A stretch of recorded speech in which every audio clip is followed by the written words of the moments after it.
FIFA সভাপতি Giani Infantino কি পুরো ফুটবলের বস, নাকি আর্জেন্টিনার অফিসিয়াল ফ্যান ক্লাবের আজীবন সভাপতি? বিশ্বকাপ 2026 কে জিতল? স্পেন, তাই তো? তাহলে প্রশংসা কিংবা অভিনন্দন কে পাওয়ার যোগ্য? স্পেন, তাই না? কিন্তু পুরো বিশ্বে এখন একটি বিষয় নিয়ে আলোচনা হচ্ছে, সেটি হচ্ছে ফিফা সভাপতি ইনফান্তিনো সাসার একটি গোপন চিঠি, যা ইতিমধ্যে আন্তর্জাতিক মিডিয়ায় ফাঁস হয়েছে, যা দেখার পর পুরো ফুটবল দুনিয়া ওনাকে ট্রল করতে করতে ধুয়ে দিচ্ছে। তাও দেশের চিঠি না, একেবারে ফিফার অফিসিয়াল ফেডেলিকা প্রেমপত্র। টুর্নামেন্টের শুরু থেকে শেষ পর্যন্ত যারা মাত্র একটি গোল হজম করে বিশ্ব চ্যাম্পিয়ন হলো, তারা শুধু গোল্ডেন ট্রফি জয় করেনি, সেই স্পেন তাদের নান্দনিক আর রোবোটিক ফুটবল খেলা দেখিয়ে বিশ্ব ফুটবল প্রেমীদের মন জয় করেছে। আপনি তাদেরকে অভিনন্দন জানাতে কিপটামি করলেও ফুটবল বিশ্ব তাদেরকে কংগ্রাচুলেশনস বলতে একটুও কিপটামি করেনি। ওয়ার্ল্ড চ্যাম্পিয়নদেরকে অভিনন্দন না জানিয়ে যে দল ফাইনালে হারলো, যাদের নিয়ে একই সময়ে তদন্তও চলছে, সেই আর্জেন্টিনাকেই নাকি ফিফা সভাপতির পক্ষ থেকে অভিনন্দন জানিয়ে প্রেমপত্র পাঠানো হয়েছে।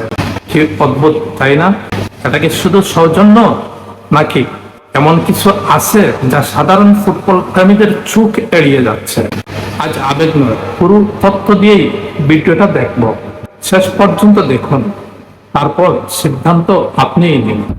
যমুনা টিভি সহ বাংলাদেশের বিভিন্ন মিডিয়া এই বিষয়টি প্রচার করে থাকলেও আমি সরাসরি আন্তর্জাতিক মিডিয়ায় প্রচারিত বেশ কিছু খবর সরাসরি এখানে অ্যাড করে নিচ্ছি।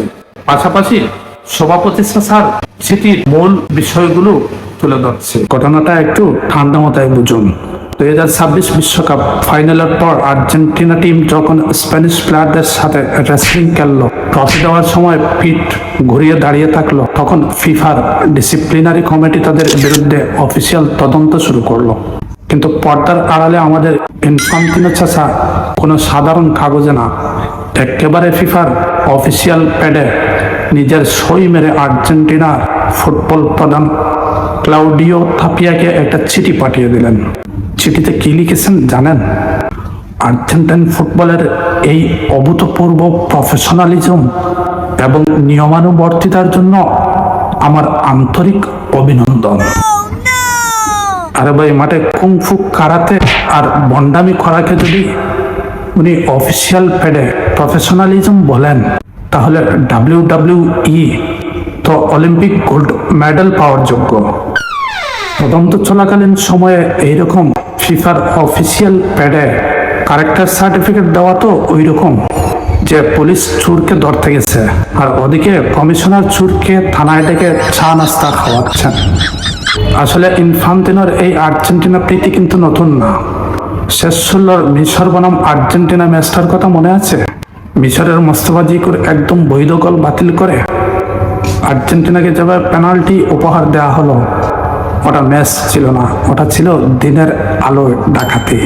ওই ম্যাচে মিশর গোল দেওয়ার পর গ্যালারিতে বসে আমাদের ইনফান্তিনো সাসার মুখটা এতই কালো হয়ে গিয়েছিল যে দেখে মনে হচ্ছিল তার পকেট থেকে কেউ মানি ব্যাগ চুরি করে নিয়ে গেছে।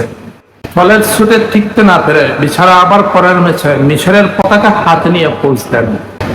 সাসা ম্যাচ ফিক্সিং এর অভিযোগ ওঠার পর পতাকা হাতে নিয়ে আর লাভ কি?